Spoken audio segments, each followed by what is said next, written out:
So, it's the dance competition, LA, the first annual African Focus, and you are the producer. Right. Please tell us about your experience. How was it? Are you excited? I am so blessed with excitement. Like, it's fun to me. Like I like it so far, and what's putting it together, and the outcome of it. I really I'm excited.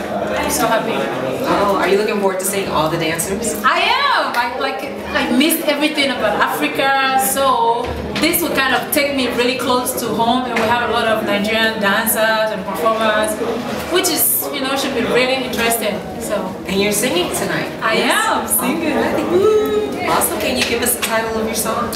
My song is called Swagbe. Swagbe is I don't know how it's like zombie. Like sometimes let the music take you and act crazy. That's just the title of the song. It's mostly like dance thing. Yeah. Well, Donna, congratulations. Thank you. We're proud of you. We look forward to the event, and keep smiling. And I love your hair. I think you're beautiful.